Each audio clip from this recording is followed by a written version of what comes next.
Les débats de l'été Sud Radio, midi 13h30, Stéphanie Demuru. Il est 13h09 en direct sur Sud Radio, l'heure d'accueillir mon invité Stéphanie Pérez, grand reporter à France Télévisions depuis plus de 25 ans. Elle s'est rendue plusieurs fois en Iran, elle a couvert différents conflits de l'Irak à la Syrie en passant par l'Ukraine plus récemment évidemment. Elle a publié récemment son premier roman, Le Gardien de Téhéran chez Plomb. Bonjour Stéphanie Pérez, ravie de vous accueillir dans ce studio. Alors Le Gardien de Téhéran, c'est l'histoire du gardien de musée de Téhéran, un homme seul face à la menace des religieux fanatiques qui a réussi à sauver 300 chefs-d'œuvre d'art moderne. À la base, c'est une histoire inspirée de vos propres reportages. Oui, le gardien de Téhéran, en fait, je l'ai rencontré en 2016 lors d'un reportage pour France 2. C'était un reportage sur ce musée d'art contemporain de Téhéran qu'on ne connaît pas finalement, parce qu'on n'imagine pas forcément qu'à Téhéran, il y a 300 chefs-d'œuvre, des Warhol, des Picasso, des Monet, des Gauguin. Et j'ai rencontré le gardien de ce musée et j'ai découvert son histoire. Et en fait, je me suis rendu compte que ce monsieur, qui était issu des bas quartiers, au moment de la révolution islamique, en 1979, il s'est retrouvé à protéger ses tableaux contre les fanatiques religieux. C'est un monsieur qui n'y connaissait rien à l'art, mais qui était tombé amoureux, littéralement, tombé en amour devant ses tableaux. Et il a été très malin et il les a empêchés d'être détruits.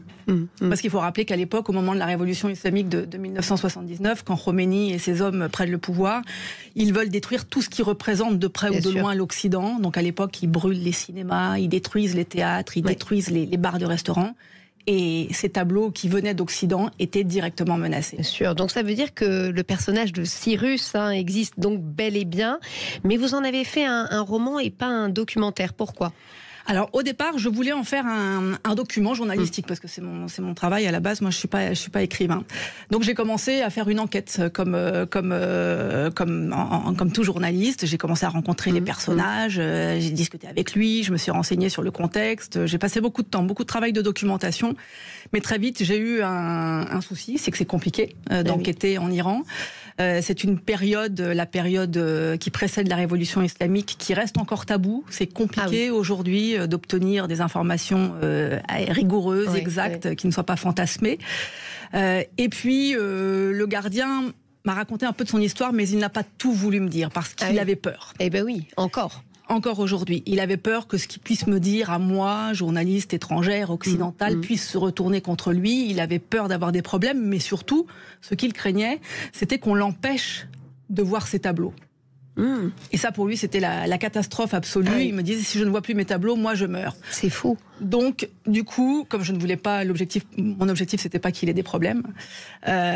Du coup, j'ai basculé. J'ai laissé tomber l'idée de faire un document et je me suis lancée dans la fiction, ce qui me permettait aussi d'avoir plus de liberté et puis de traiter cette période de l'avant-révolution islamique que finalement aujourd'hui beaucoup de jeunes ignorent et sur laquelle il est intéressant de se replonger, surtout à la lecture de ce qui se passe en ce moment. Manifestement très intéressant, puisque c'est vrai qu'on oublie un peu vite peut-être que ce qui frappe justement dans ce roman, c'est que l'Empire du Shah, il n'était pas aussi idyllique que ce qu'on veut parfois en retenir aujourd'hui. C'est vrai qu'aujourd'hui on a l'image de cette république islamique qui est très dure, de ces religieux qui tiennent le pays d'une main de fer. On a tendance à oublier que si les religieux sont arrivés au pouvoir, ce n'est pas non plus par hasard. Si le Shah, on en parlait tout à l'heure, a été forcé à l'exil, c'est que c'était un dictateur.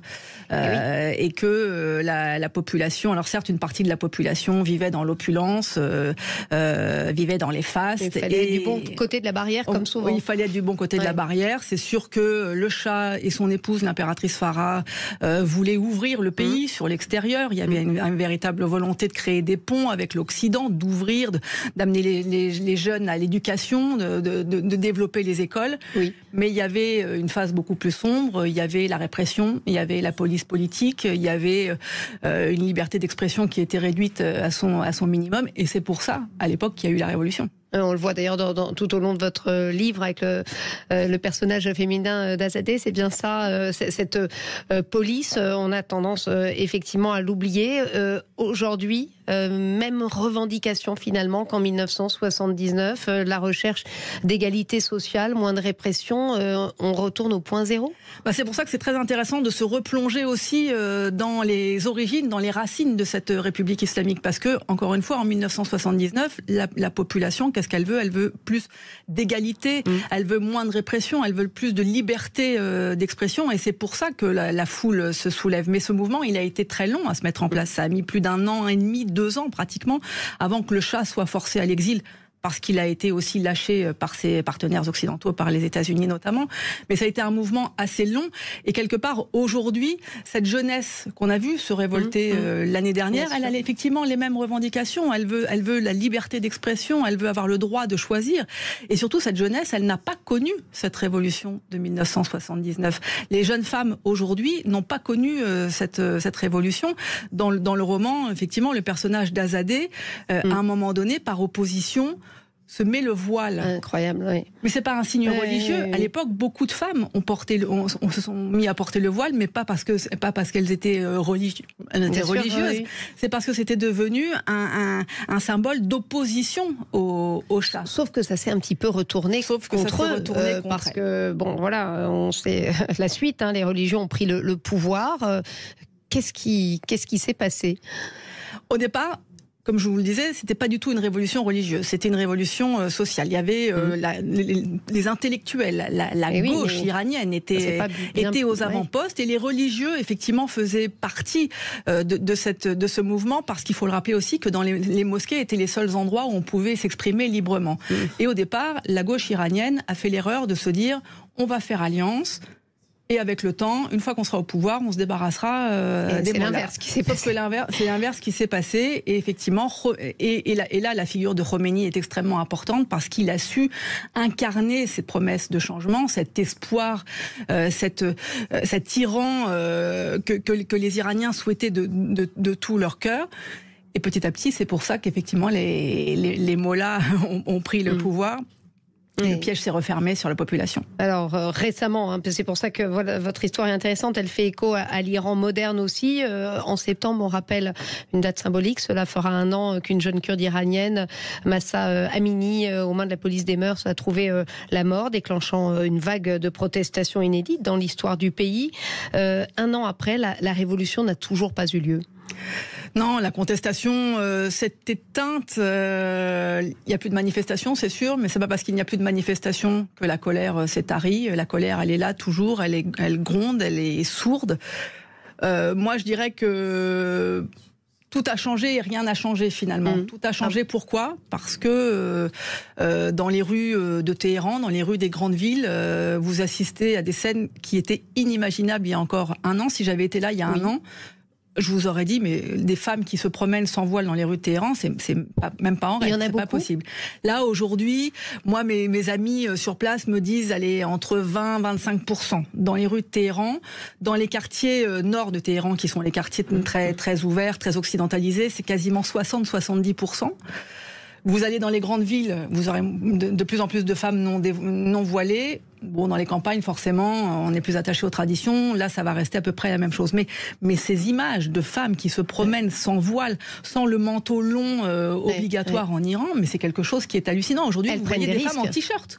Ah oui, bon, je l'ai mis parce que j'avais un peu trop chaud, mais j'avais une veste. Voilà, elles prennent des risques. Et elles sont extrêmement courageuses, mais elles n'ont plus peur. Elles sont courageuses parce que aujourd'hui, le gouvernement, voyant que cette jeunesse est hors de contrôle, voyant qu'on ne peut pas mettre toute la jeunesse sont des jeunes, dans les évidemment. C'est la jeunesse qui est en première ligne.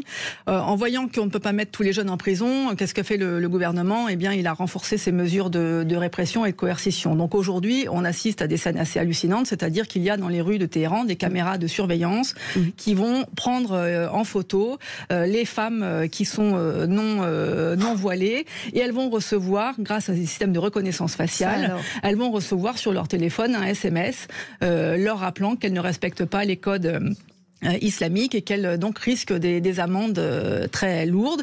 Même chose pour les femmes qui sont au volant. Moi, je sais qu'une de mes amies là-bas me dit bon, dans les rues, je mets plus le voile, mais au volant, je mets le voile parce que le risque, c'est qu'on va me confisquer ma voiture. C'est la menace qu'on fait planer aux femmes qui conduisent sans voile.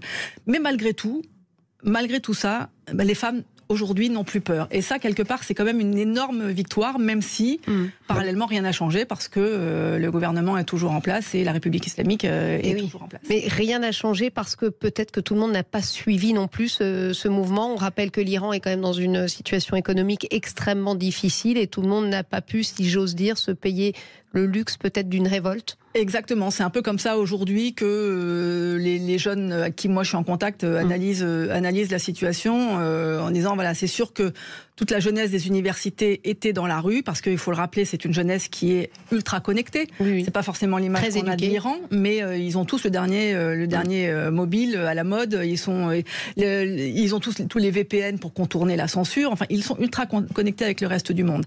Mais c'est sûr que le reste de la société, les classes moyennes, les classes ouvrières, même si elles soutenaient, dans le fond, ce mouvement pour plus de liberté, pour plus d'égalité, n'ont pas forcément suivi parce que, comme vous l'avez dit, en ce moment, il y a une crise économique qui est terrible. Officiellement, l'inflation, c'est 50%, mais on atteindrait 150, 160% on se plaint en France, mais voilà, là, 150%.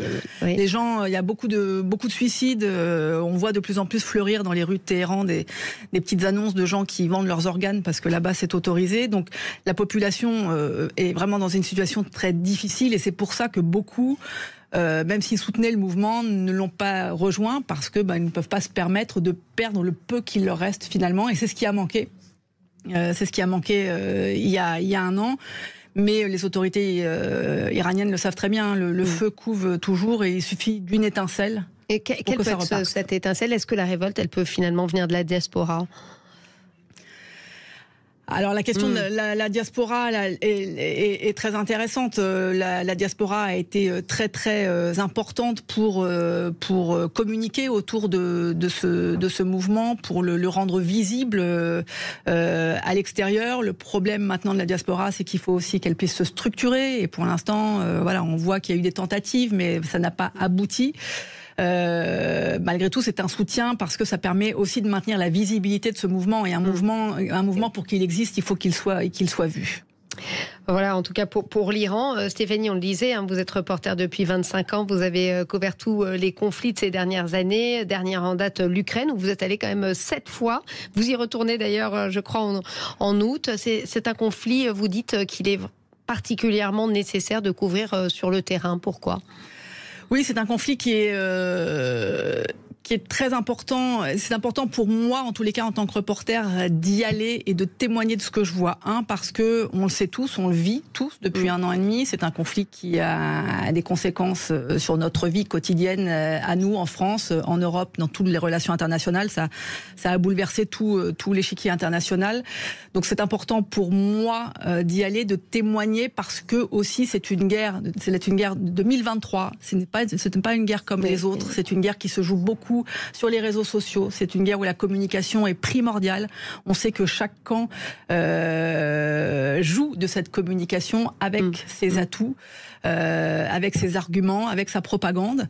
Et là, moi, je retrouve les racines de notre travail de terrain, c'est-à-dire que je vais témoigner de ce que je vois, de ce que l'on me dit, de ce que j'entends. Et il y a tellement de fake news qui circulent. D'un côté comme de l'autre. Oui, alors c'est vrai que c'est un discours qu'on entend qui est un petit peu tabou quand même. On part du principe parfaitement véridique que Vladimir Poutine est effectivement l'agresseur, il n'y a aucun doute là-dessus, mais voilà, on occulte du coup qu'il y a peut-être une désinformation du côté ukrainien également, et vous le dites. En tous les cas, l'Ukraine maîtrise parfaitement sa communication. On sait que le premier d'entre les Ukrainiens est un ancien acteur qui joue parfaitement des réseaux sociaux, de son image. Moi, sur le terrain, je vois comment fonctionne l'armée ukrainienne. Nous avons accès à certaines informations, mais pas à toutes. Donc c'est sûr que l'Ukraine sait parfaitement maîtriser sa communication d'une autre façon que la Russie maîtrise sa communication. On n'est pas en Ukraine dans un monde parallèle comme peut l'être la Russie actuellement, mais c'est sûr que la communication est très importante côté ukrainien. Et c'est vrai que c'est là que nous, notre travail de reporter est primordial, c'est-à-dire que moi, je ne vais pas sur place pour relayer la communication de l'armée ukrainienne, de la même manière que mes confrères qui travaillent en Russie, parce qu'à France Télévisions, on a un bureau à Moscou, de la même manière que nos confrères qui sont à Moscou ne sont pas là-bas pour relayer l'information donnée par la Russie. On imagine que ça doit être difficile, justement. C'est difficile, mais c'est là justement la force du témoignage de terrain, c'est-à-dire que moi, je vais envoyer un reportage avec ce que j'ai vu, avec ce qu'on m'a dit, avec ce que j'ai pu vérifier, ce que j'ai pu comparer. S'il y a des informations dont je ne suis pas sûre, je ne les donne pas. Si des vidéos qu'on me présente comme étant celles d'un bombardement de la veille, si je n'en suis pas sûre, je ne les livre pas. Tant que je n'ai pas été vérifiée par moi-même, tant que mes contacts sur le terrain n'ont pas vérifié. Et ça, pour moi, c'est essentiel, surtout dans ce conflit. Vous avez en tête peut-être des fake news qui ont été relayées sur même les médias français, occidentaux, qui sont avérées par exemple, c'était pas mon équipe, mais je sais qu'il y a un moment où la Russie a communiqué et a affirmé qu'elle avait procédé à un bombardement dans l'est du pays de mémoire, et que des centaines de soldats ukrainiens avaient été éliminés dans la nuit. Ça avait fait la une des journaux le matin. Nous, parce que France Télévisions, on a une équipe sur place en permanence. L'équipe est allée sur place, est arrivée, n'a rien trouvé, n'a rien vu, a collecté les informations, et tout le monde leur a confirmé qu'il n'y avait jamais eu de soldats ukrainiens à cet endroit-là. Il n'y avait pas du tout... il y avait un petit cratère, mais pas un énorme cratère. Donc voilà, l'équipe sur place a pu procéder à son travail de vérification de l'information, et on a pu assez vite mettre fin à cette rumeur qui circulait sur les réseaux sociaux. Merci beaucoup Stéphanie Pérez, c'était passionnant. Je rappelle le nom de votre premier roman, peut-être pas le dernier, Le Gardien de Téhéran, publié chez Plomb. Restez avec nous dans quelques instants, c'est Jacques Pessis sur Sud Radio en direct.